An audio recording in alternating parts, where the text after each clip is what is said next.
Monday. We hope you had a happy holidays. I'm Charlie Arnold. And look at this crew right here. Dominique Foxworth, Ryan Clark, Dan Orlovsky. And guys, I honestly don't think I could ask for a better host of panelists because, as you'd imagine, we have a lot of football to get into. So let's start off with the Chiefs, who yesterday clinched the AFC, also a first-round bye with a really not-so-simple win over the Falcons. All right, what do you say? Let's take a look at how things are shaking out in the AFC playoff picture. An AFC team will have at least 10 wins and not make the playoffs, which will be the first time that has happened in any conference since the 2015 Jets went 10-6. There's also still a chance an 11-win team does not make the playoffs in the AFC. Dom, with so much talent in the AFC, do you think that the Chiefs are going to have an easy road to the Super Bowl? Absolutely not. I'm not sure why. Maybe my head is just here, but when you started out, I thought you were going to say so much drama in the LBC, but I guess my head is on a West Coast frame of mind right now. I'm not sure where that came from, but it just popped into my head. But anyway, I do think that there will be so much drama in the AFC also. I don't think the Chiefs are going to have an easy road. I picked them to win the Super Bowl last year. I picked them to win the Super Bowl again this year. I think they will win it, but we saw what happened to them last year, and they were pretty close, if not better, last year than they are this year, at least defensively, statistically, they were better last year than they are this year. And offensively, it seems like they're probably a little bit better right now because Patrick Mahomes inexplicably is somehow still getting better, even though he's had a couple bad games this year. But it's the playoffs. The NFL, we saw them on the wrong side of win probability in all three of their playoff games, including the Super Bowl in the second half. There were 3 improbable comeback victories for them to win the Super Bowl last year, and you could argue that they were better last year. If anything, they're close to the same. So I think this year, throughout the regular season, there have been some struggles, even though they've had Patrick Mahomes healthy in all those games. I think it's unlikely that they're just going to breeze through an entire conference of football teams because this conference is not like the NFC. I think there are a lot of really good teams. I think Buffalo could give them a problem because they can score with them. The Ravens, despite the fact that they've dispatched the Ravens pretty easily the last couple of times, the time they played the Ravens 2 years ago was a close game with Lamar Jackson. I think the Ravens could give them some challenges. And I think that the Colts also are another team, if they can make sure that they cement their place in the playoffs, a team that can challenge them defensively. So saying it's going to be easy, I think is a bit disrespectful to the rest of the NFC and a bit ahistorical. If you see the history of this sport, even most teams that win at least 14 games, they're going to struggle.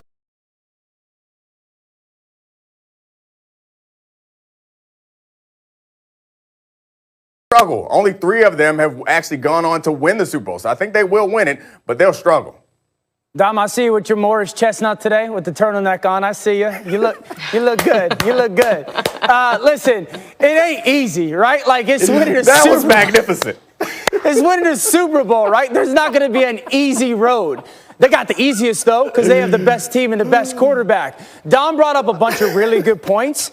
I would say this, the things that would potentially knock them off or hold them back outside of the teams, I've said for 3 months now, is the Buffalo Bills were the most equipped team to do it because they got a quarterback in Josh Allen that can go above the X's and O's. That's what Patrick Mahomes does, right? So you look like you got a quarterback that can kind of go punch for punch. That's a difficult matchup. They can be explosive on offense, Buffalo.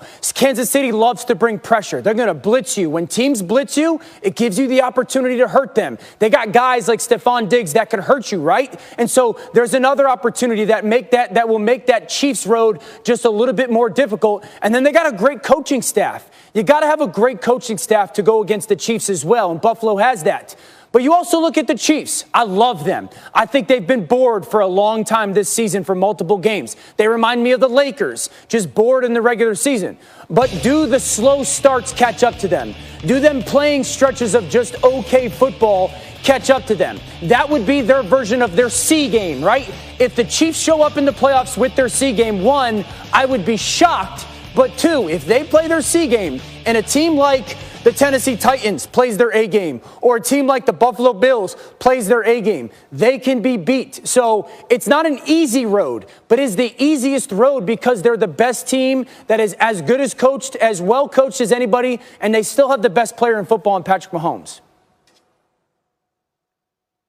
Definitely does, make this hard on a team like KC, but somehow, some way, Pat Mahomes keeps coming up with funky little plays like every single day. And so when you look at what this team could do. You say to yourself, yeah, I believe that, the Kansas City Chiefs will move through. But even in being able to move through in that way, that's not how the playoffs work. When you start the playoffs last season and you see teams like the Tennessee Titans go into Baltimore and win, and then the Houston Texans go into Kansas City and you're up by 3 touchdowns, you think to yourself, okay, this wasn't things that we expected. And that's what happens in the playoffs. And so, no, there isn't an easy route. And it's definitely not an easy route when you have a team like the Buffalo Bills that I think are in the conversation with the Kansas City Chiefs, are in the conversation with the Green Bay Packers as the top 3 football teams in the league. And Dan is absolutely right. I watched Josh Allen play against the Denver Broncos, and something became extremely apparent to me. He believes he's the best quarterback in the NFL. And part of believing it is going out and seeing it week after week and understanding that you got a guy in Stephon Diggs that you could throw the ball to on any play. He's going to create separation. Having kind of that big dog mentality that we saw the Buffalo Bills display against the Pittsburgh Steelers in the second half. And also just knowing how it works. You just have to be bad one day.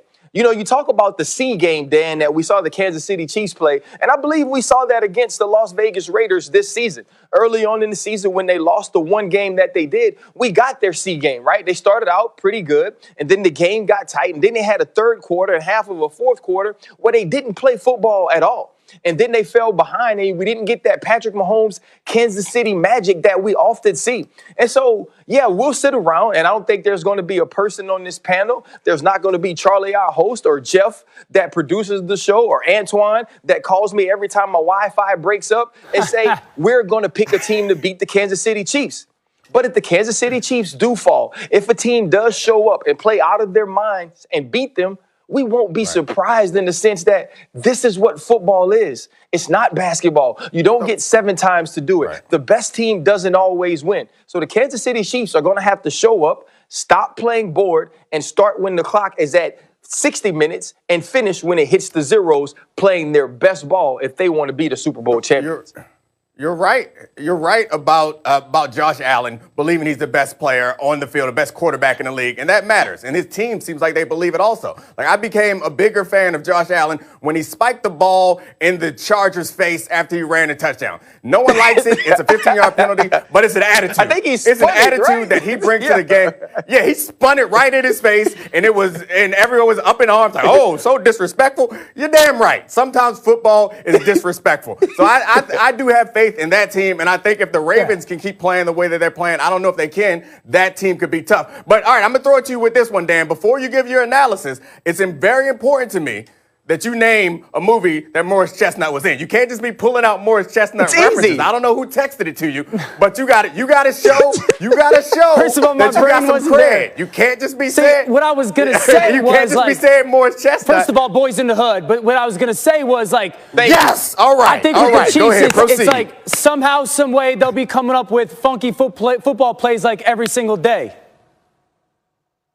Yeah. We already did that. We already did it. Kick a little something he missed it. Let Dan come back and do that and let him have his day. Boys in the Hood, I win. My man, I'm sorry, Dan. Your suit and tie combo, though, is phenomenal. I love it. I think Morris Chestnut is a huge compliment, Dom, so I would just take it and run with it. I wasn't insulted. I think it's a huge compliment. Morris Also, Chestnut obviously, we're looking at good. Oh, gosh. Oh, my goodness. I hope he is watching today. Obviously, we're looking at Pat Mahomes to lead the way for the Chiefs in their route to hopefully the Super Bowl, but also Travis Kelce doing a lot of big things yesterday. He became the first tight end in the NFL to have 2 100-catch-yard seasons, also setting a single-season yardage record for a tight end. So he is also doing some big things for the Chiefs. All right, guys, we are going to turn